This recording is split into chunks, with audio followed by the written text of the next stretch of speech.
राधे राधे भक्तों। आज मैं आप सबको आंवला नवमी की कथा सुनाऊंगी। कार्तिक मास की शुक्ल पक्ष की नवमी को आंवला नवमी कहते हैं।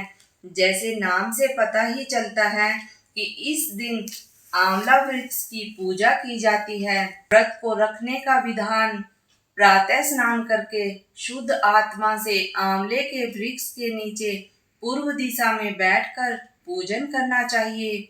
पूजन के बाद उसकी जड़ में दूध देना चाहिए। इसके बाद पेड़ के चारों ओर कच्चा धागा बांधना चाहिए।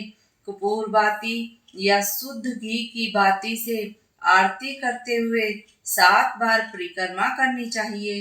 इसके बाद पेड़ के नीचे ब्राह्मण को भोजन कराकर दान दक्षिणा देनी चाहिए। काशी नगरी में एक निसंतान धर्मात्मा तथा दानी वैश्य रहता था। एक दिन वैश्य की पत्नी से एक पड़ोसन बोली, यदि तुम किसी प्राय लड़के की बलि भैरव के नाम से चढ़ा दो तो तुम्हें पुत्र प्राप्त हो सकता है। यह बात जब वैश्य को पता चली तो उसने अस्वीकार कर दिया, परंतु उसकी पत्नी मौके की तलाश में रहने लगी। एक दिन एक कन्या को उसने कुएं में गिराकर भैरव देवता के नाम पर बलि दे दी। इस हत्या का परिणाम विपरीत हुआ। लाभ की जगह उसके बदन में कोढ़ हो गया। लड़की की प्रेतात्मा उसे सताने लगी। वैश्य के पूछने पर उसकी पत्नी ने सारी बात बता दी। इस पर वैश्य कहने लगा, ब्राह्मण, गोवध और बाल वध करने वाले के लिए इस संसार में कहीं जगह नहीं है। इसलिए तू गंगा तट पर जाकर भगवान का भजन कर तथा गंगा में स्नान कर, तभी तू इस कष्ट से छुटकारा पा सकती है। वैश्य पत्नी गंगा किनारे रहने लगी। कुछ दिन बाद गंगा माता वृद्धा का वेश धारण कर उसके पास आई और बोली, तू मथुरा जाकर कार्तिक नवती का व्रत और आंवला वृक्ष की परिक्रमा कर तथा उसका पूजन कर। यह व्रत करने से तेरा कोढ़ दूर हो जाएगा।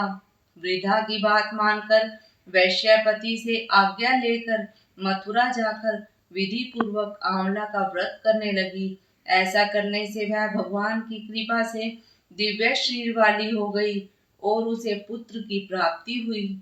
अब मैं आपको आंवला नवमी की दूसरी कथा सुनाऊंगी। एक सेठ आंवला नवमी के दिन आंवले के पेड़ के नीचे ब्राह्मणों को भोजन कराया करता था, सोने का दान दिया करता था। उसके बेटे को यह सब अच्छा नहीं लगता था। घर की कलह से तंग आकर वह घर छोड़कर दूसरे गांव में चला गया। उसने वहां जीवन यापन के लिए एक दुकान कर ली। उसने दुकान के आगे एक आंवले का पेड़ लगाया।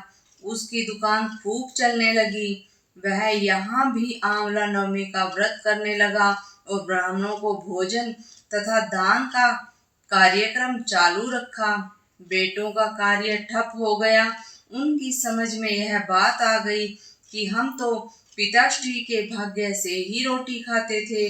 बेटे अपने पिता के पास गए और अपनी गलती स्वीकार कर ली। पिता की आज्ञा अनुसार वे भी आंवला पेड़ की पूजा करने लगे। यहाँ पहले जैसी खुशहाली हो गई।